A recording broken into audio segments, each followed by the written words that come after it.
The generation I'm in could be fairly lost at the moment.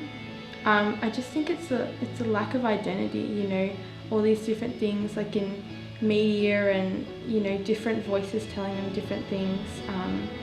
It's a real loss of identity, and that's, yeah, you really struggle when you don't know who you are.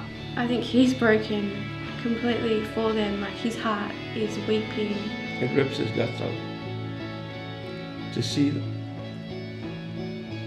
People broken, people lost. To see our nation the way it's going. It rips his guts out. And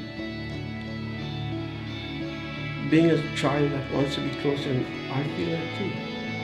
What God sort of put on my heart at the moment has really been sort of for family and like sort of sewing into them. I've been really busy with study over the past 2 years and haven't had much of an opportunity to go out. I want to do that a lot more. But just looking at who I had around me and how I could really love them best, and sort of, you know, just thinking about family not as sort of someone you pass every day as you're on your way out, but how can I really love them and, like, you know, think of creative things to show them, you know, how God loves them, treat them well, speak to them well. Yeah, and I feel like that comes out of, you know, knowing God deeper and having like a more intimate relationship with Him, that it would like obviously flow out onto your family and those and how you treat them sort of around you.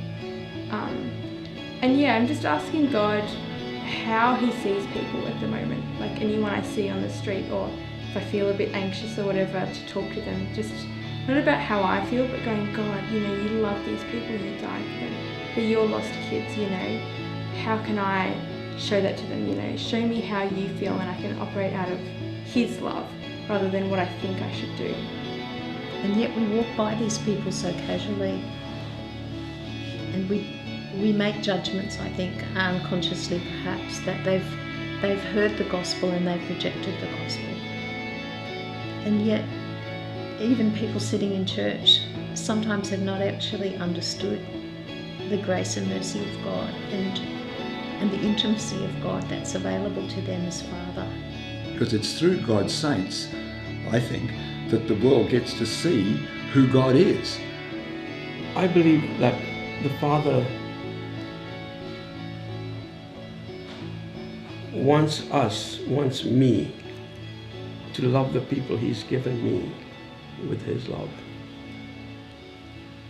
That means 100% it's unconditional.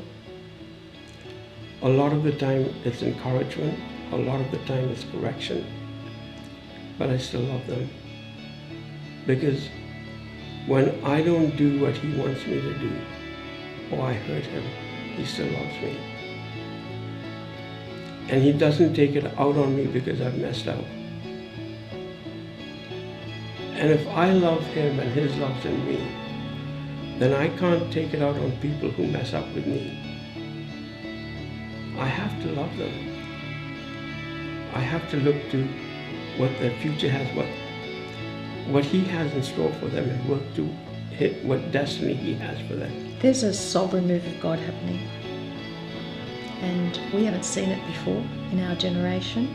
I don't think it's been seen before in many generations.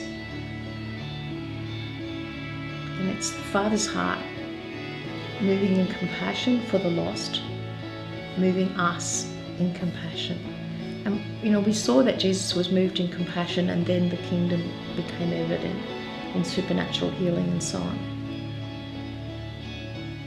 Now, as I see particularly young people, but many of the followers of Jesus radically being moved in how they live, in lifestyle, where they go, what their passion is, they're moved with the Father's heart